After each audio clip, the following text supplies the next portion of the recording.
What if I told you that a 1% change in your lifestyle could meaningfully improve your finances, your habits, and even your quality of life, but all without requiring a complete overhaul?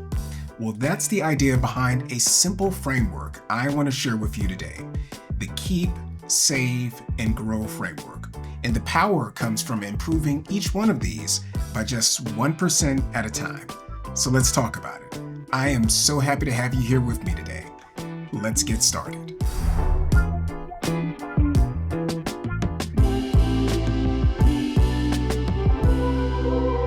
So, to start us off, keep means maintaining spending on the things that deliver the highest satisfaction in your life and slowly decommitting from the things that don't. Now, when I say keep, I'm not talking about cutting everything or living frugally at all costs. You're not eliminating enjoyment, you're being intentional about the things that you protect. This is about alignment, not about restriction. So, what does a 1% change actually look like? Now, if your monthly expense budget is $2,000, 1% of that is just $20.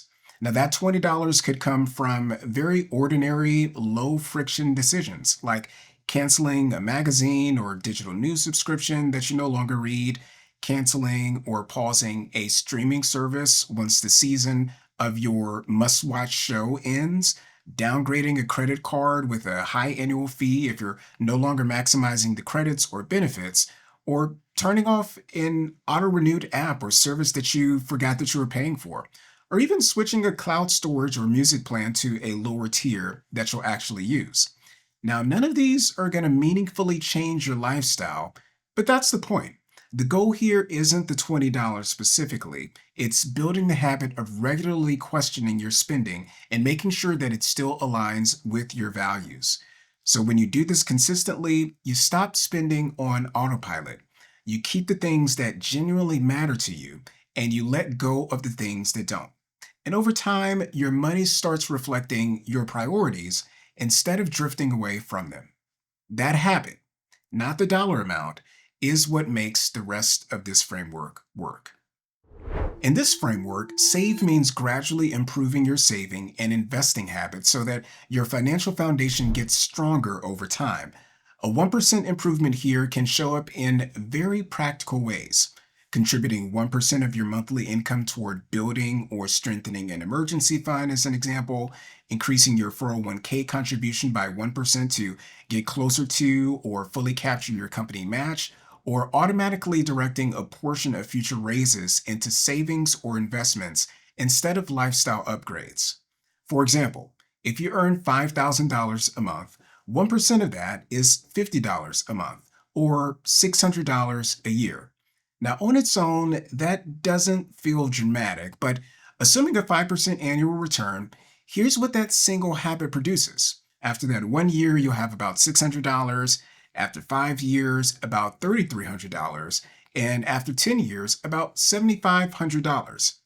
But now consider what happens when you commit to revisiting this habit periodically. Let's take 1 year, for example, and improving it by 1% each year.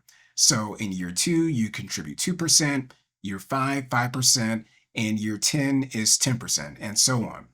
Now, using the same assumptions, by year five, you would have about $9,600 saved, and by year 10, you would have nearly $38,500 saved. Now, that's a dramatic improvement, and it was all made possible by establishing your initial 1% habit. The habit comes first, the scaling follows. That's the real power of save. Grow means intentionally investing in yourself, your skills, your health, your mindset, and your experiences, amongst other things. Now, grow goes beyond money. Here, the 1% isn't dollars, it's time. There are 24 hours in a day, and 1% of that is roughly about 15 minutes.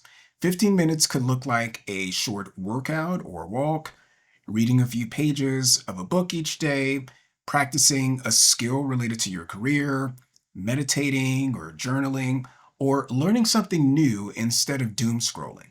The first 1% of time matters because it helps you discover what's worth more of your attention, more of your time. It creates space to try things intentionally, to deepen interests that resonate with you, and identify where investing additional time actually makes sense instead of defaulting to habit or convenience. Now, that is the real power of Grow, using an initial 1% of your time to explore deliberately, then choosing where deeper commitment is truly worthwhile. So, why does the 1% matter? The 1% isn't about precision, it's about your commitment. Your commitment to make small, intentional choices, revisit them regularly, and let those choices compound into something meaningful over time. You don't need the perfect plan. You need a plan that gets slightly better and improves consistently. And that's going to do it for today's video. Now, by focusing on keep, save, and grow, and improving each by just 1%, you're going to build habits that are intentional, sustainable, and align with what matters most over the long run. Now, if you found this video helpful, please do give it a big thumbs up, subscribe to the channel, and click that notification bell so that you don't miss out on the next one. Also, feel free to share this video with someone who might benefit from it, and let me know in the comments which part of the keep, save, or grow you're focusing on right now. I want to thank you so much for watching, and as always, I encourage you to dream big, to live well, and to do great things. And I look forward to seeing you in the next video.